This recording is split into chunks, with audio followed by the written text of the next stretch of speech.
In the days when the judges ruled over Israel, there was a certain man named Elkanah of Mount Ephraim. He was a good and godly man, and he had two wives.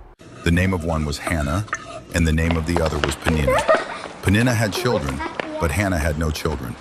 This sorrow weighed heavy upon Hannah's heart, for in Israel, children were considered a blessing and a sign of God's favor.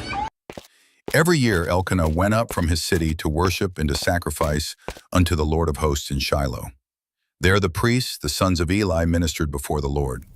When Elkanah offered his sacrifice, he gave portions to Peninnah and her children, but unto Hannah he gave a worthy portion, for he loved her deeply, though the Lord had shut up her womb.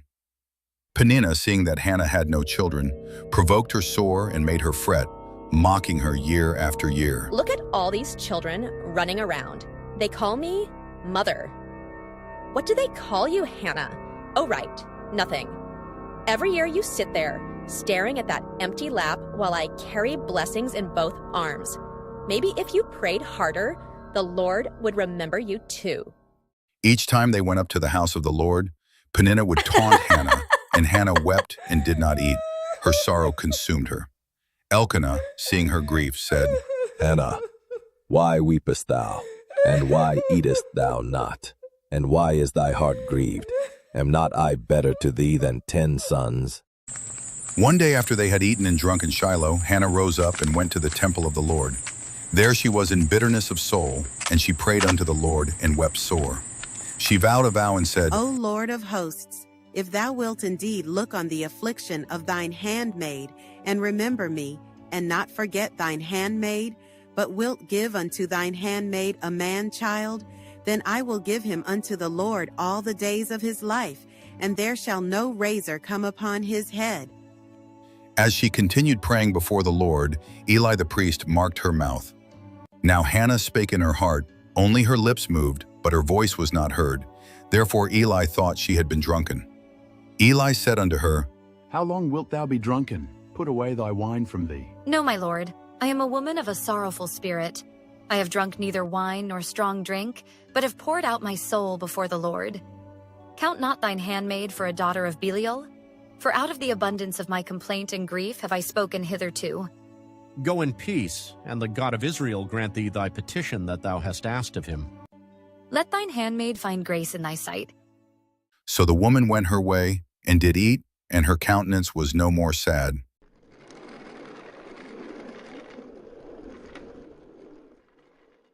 They rose up early in the morning, and worshipped before the Lord, and returned to their house to Ramah. And Elkanah knew Hannah his wife, and the Lord remembered her. Wherefore it came to pass, when the time was come about after Hannah had conceived, that she bare a son, and called his name Samuel, saying, Because I have asked him of the Lord.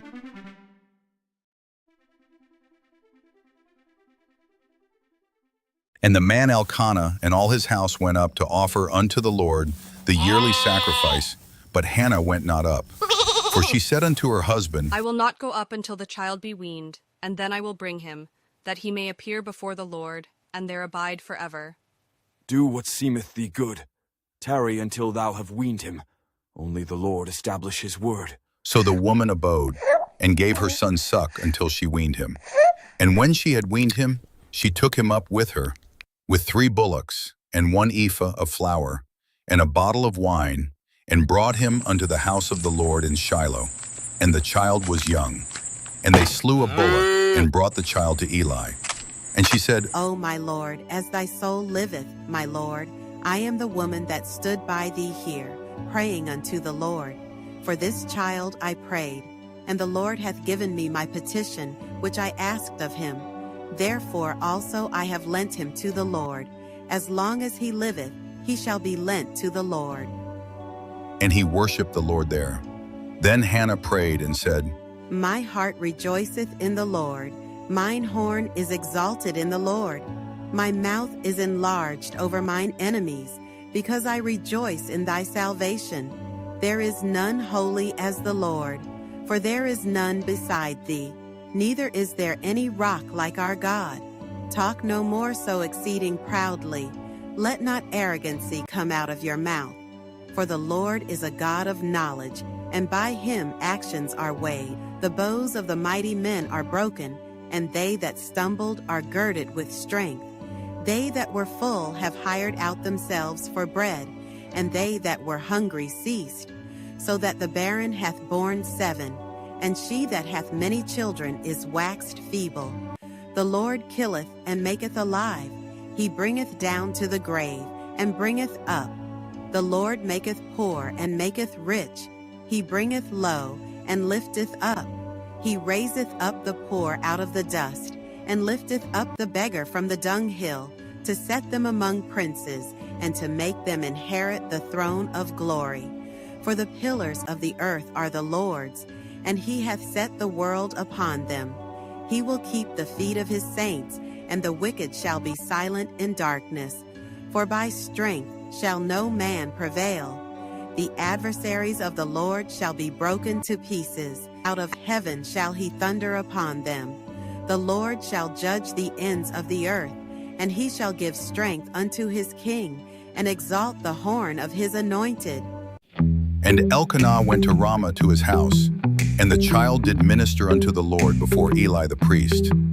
Thus ends the story of Hannah, the woman of faith and prayer, whose heart was heard in heaven, and whose son would one day anoint kings and speak for God to his people. The story of Queen Esther. Once upon a time, in the mighty Persian Empire, there was a young Jewish woman named Esther. She lived with her older cousin Mordecai, who had raised her like a daughter after her parents had passed away.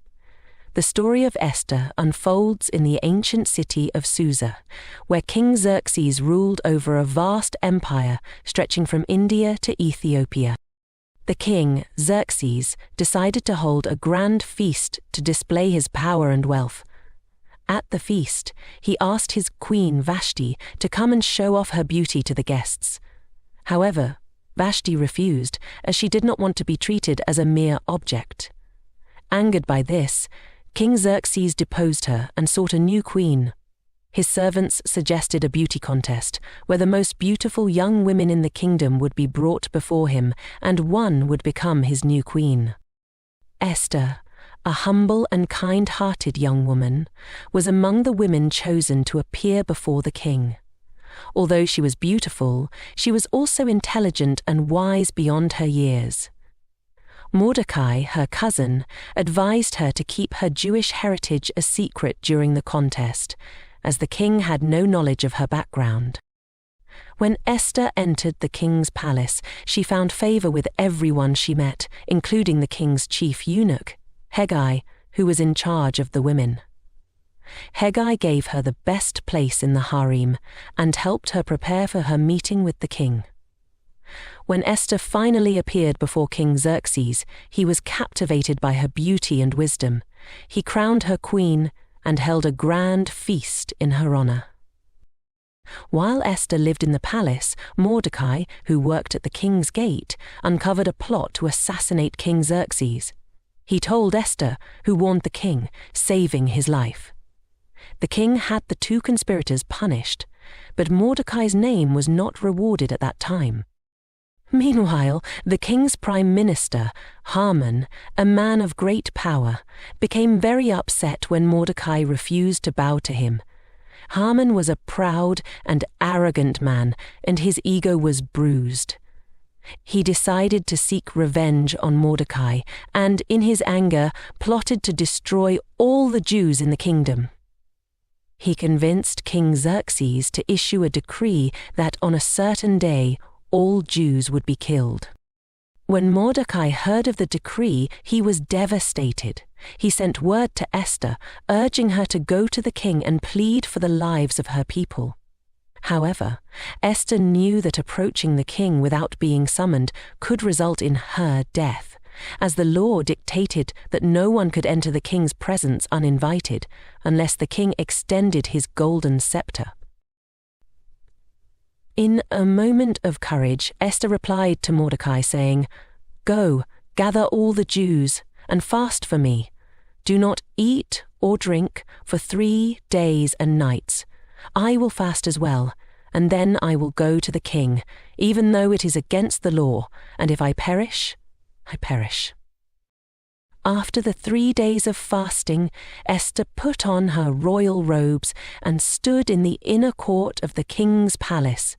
King Xerxes, upon seeing her, extended his golden scepter, sparing her life. Esther invited the king and Haman to a banquet, and at the banquet she revealed Haman's wicked plan to destroy the Jews. King Xerxes was furious. He ordered Haman to be executed, and the decree to kill the Jews was reversed. The Jews were saved, and Mordecai was promoted to a position of great power. To celebrate their deliverance, the Jewish people established the festival of Purim, a holiday still celebrated today, to honor the courage of Queen Esther and the salvation of the Jewish people. Esther's bravery, wisdom, and faith in God saved her people, and her story remains a powerful reminder of the importance of standing up for what is right, even in the face of danger.